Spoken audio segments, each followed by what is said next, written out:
Isang Pinoy para powerlifter ang muling nagpakita ng tapang at dedikasyon sa international stage matapos masungkit ang bronze medal sa World Para Powerlifting Championship 2025 sa Egypt na siyang naglalagay sa kanya sa landas patungo sa ASEAN para Games 2026 at La Para Olympics qualifiers. Sa kabuang detalye, alamin sa ulat ni Timmy JB Hunyo. Muling umingay ang pangalan ng Pilipinas sa larangan ng para powerlifting matapos magwagi ng bronze medal si Ashel Guion sa World Para Powerlifting Championship 2025 na ginanap sa Cairo, Egypt. Ibinahagi ni Guion na hindi niya inaasahan ang pagkamit ng medalya sa kabila ng dami ng kanyang makakalaban. Hindi ko talaga na-expect na magka-medal ako kasi syempre sa dami ba naman namin eh. Ikaw, ando ng malalakas, ando ng China, Nigeria, India. Sa category ko pa naman, dala-dalawa silang nag-entry.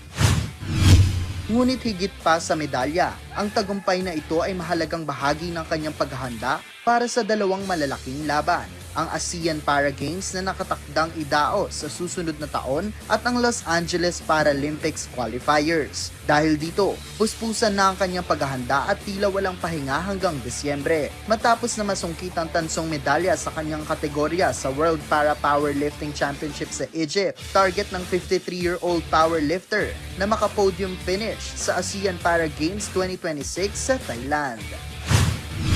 Ang tina-target namin, kasi although hindi ko nabuhat yung 85 nun sa Egypt, sabi ko, kukunin ko yan sa January sa Thailand. Kaya dapat taasan ko pa rin ang buhat ko para magka-medal tayo. Nagbigay naman ng mensahe ang bronze medalist para sa mga junior para powerlifter na nais sumunod sa kanyang hakbang. Siguro masasabi ko lang sa kanila sa mga, although marami kaming bago ngayon sa mga beginner namin, binibigyan namin sila ng advice na sige, pagpatuloy nyo lang yan at mahalin nyo ang sports nyo at ilaban nyo lang, bigay nyo best nyo, focus, discipline, saka laban lang Pilipinas. Nagpasalamat din si Guion sa tulong ng Philippine Sports Commission at Philippine Sports Association for the Differently Abled na nagbigay lakas sa kanya upang makamit ang medalya para sa bansa. Para sa kanya, bawat buhat ay isang hakbang palapit sa pag-angat ng Pilipinas sa international para-sport scene at bawat medalya ay patunay na hindi hadlang ang kapansanan sa pag-abot ng pangarap. JB Hunyo para sa Atletang Pilipino, para sa Bagong Pilipinas.